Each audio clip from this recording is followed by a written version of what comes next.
Sveiki, draugi! Mēs esam atpakaļ. Šodien mēs pastāstīsim par cenām un kā kopt, un lai tetovējums noturētos ilgus gadus spilgts un spožs, un par to mēs parunāsim šodien.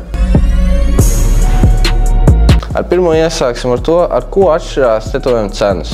Ar dizainu, protams, ar lielumu, ar ķermeņa vietu, kur tu esi izvēlējies tetovējumu, un sarežģītību, un tur citas lietas, kas nāk klāt visam, un tā mēs nosakam arī cenu. Protams, kas loģiski ir, mazi tetovējumi tādi maksās mazāk, roku, notetovēt visu roku, kā saucamais sleeves, protams, izmaksās vairāk. Un lielums, mazums, tas viss atkarīgs no tā. Ja seko mūsu kanālam un seko līdzi, tad noteikti zina, ka iepriekš mēs ievietojām video tieši ar cenām, un ja gribi detalizētāku informāciju par to, droši noskaties. Vairāk pievērsīsimies kopšanai.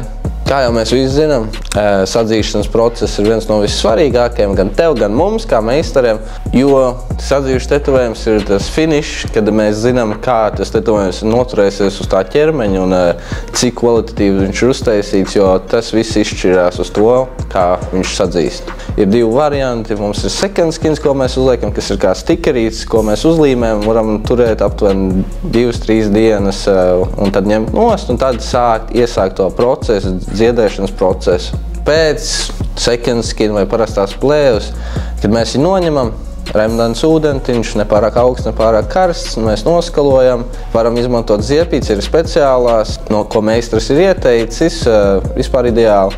Un jā, principā dienā 2 reizes tīram, un pēc katras tīrīšanas reizes, kad tetovējums ir tiešām tīrs, varam uzlikt, uzsmērēt plānā kārtiņā krēmu.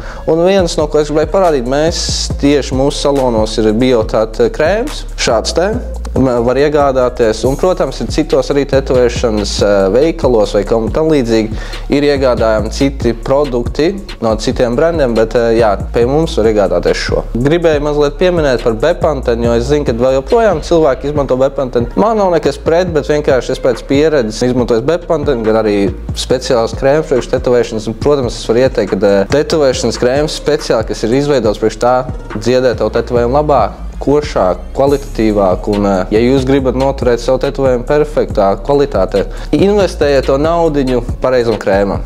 Ja dažreiz ir neskaidrība, kāpēc mēs neiesakam Bepantenu, droši varat uzrakstīt atsauksmi vai komentu, mēs varam droši izskaidrot, kāpēc mēs neiesakam Bepantenu. Un kā jau mēs arī visi zinām, pēc tetovēšanās nevajag sauļoties, nevajag tieši starus no saules, ne solārijas, protams, ne, arī peldes, vismaz 2 nedēļas nevajag atklātos ūdeņos, ne basēnos peldēties, par saunām noteikti aizmirstiet 2 nedēļas. Par alkoholu ir labs vienmēr uzcelājošs jautājums par šo.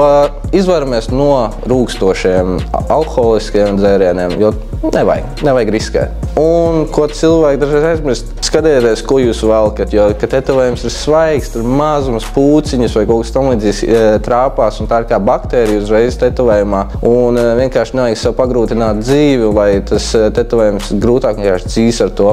Tāpēc mēs iesakām oversize, vieglu apģērbu, kas nav piespīlēts, nekas tam līdzīgs, lai tetovējums var brīvi elpot. Vēl, ko es zinu, ko jūs dažreiz darat, lūdzu neknibiniet savu tetovējumu, kad viņš diez, nomazgājiet, uzlieciet krēmu un viss būs kārtībā. Protams, atcerieties, ka tā galvenais nav tās pirmās dienas kopt to tetovējumu, bet visu tās 2 nedēļas, jo pilnais laiks sadzīšanas procesam ir mēnesis.